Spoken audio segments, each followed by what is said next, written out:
All right. Hi, Lily. Hi, Matt. How's it going? It's going great. We're out here at Larner Vineyard. We're in our Grenache block. We're going to show you what's happening in the vineyard today. Yeah, we thought we'd... Drone footage for our website, so check that out. That's happening up there. And we're going to go for a little walk. Yeah, and it's cool kind of starting out down here. Do you want to take a handful of that Yeah. sand just to show how sandy it is? Yeah. Because Get up close. It really is like beach sand. Yeah, it's wild. And then it has like a little bit of silt, like it's very, very fine. It's very fine. Yeah, the soils are one of the things that make Ballard Canyon and Larner Vineyard so special. You can see these guys over here doing their little project. We've got some vine replanting going on over there. Got this budwood that they're putting in. 1999, so you know, the vineyard's over 20 years old at this point, and occasionally you got to replace a vine or two. As we walk through our block of Grenache right here, you'll see there's the occasional vine that's not producing, and you know that's a problem. That's an issue that gets addressed kind of you know, every vintage. There's a couple vines here and there that have to get replaced, and this is the time of the year to do it. But here we are in our 136 clone Larner Vineyard Grenache. I've been making wine out of this block since 2009, and SAMsARA has had the Larner Grenache since 2012. So it's a really important wine for SAMsARA, a really important vineyard for me. Larner Vineyard just celebrated their 20th anniversary last year, and I got to come to the event, and I realized I've been making wine here for 15 years, which is pretty wild. And this Grenache is certainly super close to my heart and one of my favorite wines that we make every year. And we're catching the vineyard at a pretty cool time. Lily, I wonder if we can get in on some of this flowering. You can see, this one's good too over here. You can see it's just starting to pop and just starting to flower.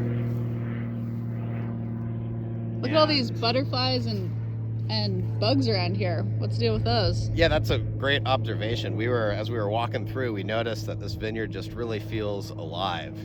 And you know, they've been farming organically at Larner Vineyard now for over a decade, and you really just feel the vitality and kind of the healthiness of the vineyard when you walk through the rows. We see dragonflies and butterflies and jackrabbits and the whole birds. Yeah, birds, and the whole vineyard's just teeming with life. Actually, when I was out here the last time, there was a big, huge buck standing right at the top of our block, which was really cool to see. But you can see, I mean, when you look at the vines right now, it's early on in the growing season, so we don't have a lot of canopy, but one of the things that makes this block of Grenache really special is that it's a really low vigor block, and Grenache as a varietal really likes to pump out a lot of fruit, and that can be one of the viticultural challenges with Grenache, is it can sometimes crop too high and there's just too much fruit, which doesn't produce high quality wine. And you can see here at Larner, they've got it down to 2 shoots per spur. Everything's spaced out really well. You know, these little guys look kind of small now, but they're going to be pretty monster clusters when they grow up. And having everything kind of spaced evenly is ultra important with Grenache because of the cluster size. And if the clusters get too close together, that's when you start getting mold and rot issues and problems with compromised fruit. So they do a great job here at Larner kind of managing the yield and making sure, you know, in a perfect world, no cluster is touching another cluster. And we pretty much achieve that here at Larner every vintage. Awesome. Can you give us a little bit of context to where we are within Santa Barbara County and how that affects the weather here? Yeah, so as you can see right now, it's still overcast and foggy and a little cold. I'm glad I have my vest today. But we're out in Ballard Canyon, so it's east of the 101. It's a little warmer than Rita Hills out here, but it's still a really cool growing region. It's especially cold at night and in the morning. The daytime temperatures will be a little bit warmer than what we see closer to the ocean in Santa Rita. But those really cold nighttime temperatures are critical for preserving acidity, for maximizing color, and really producing complex, super premium fruit. And here at the south end of Ballard Canyon where we are, Larner Vineyard's kind of planted right where Ballard Canyon Road and Chalk Road come together.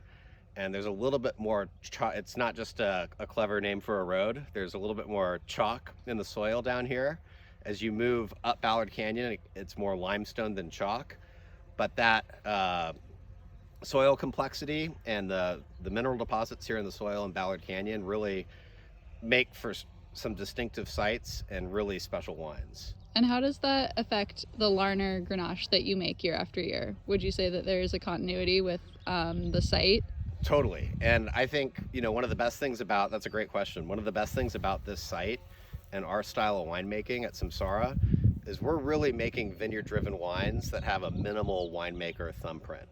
So we're really trying to let the site shine through. And the way that we do that is by using native yeast, using neutral oak, really making just sort of clean, honest, transparent in the sense that they really shine through, the sense of place shines through with the wine.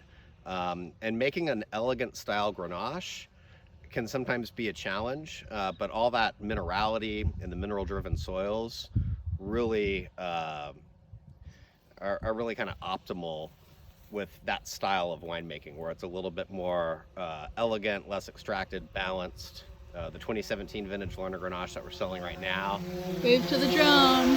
Is one of my all-time favorite wines that we've made from this block, and it's just, it's light in color, but it's got serious structure, great acidity, and I love wines that just kind of trick you. You look at it and you think it's going to be a light, wimpy wine, but it's got the intensity and the flavor concentration and the tannin and the acid, to really make it have the whole package and to give the wine longevity down the road. They might start out as light in color and seemingly delicate, but all that intensity and structure and balance give the wines tons of longevity in the cellar, and they turn into these super pretty, just beautiful bottles of wine after a few years. Awesome. Well, thanks for answering all our questions as always, and thanks for showing us Larner Vineyard. All right. Wave Cheers. to the drone, everyone. Bye, drone.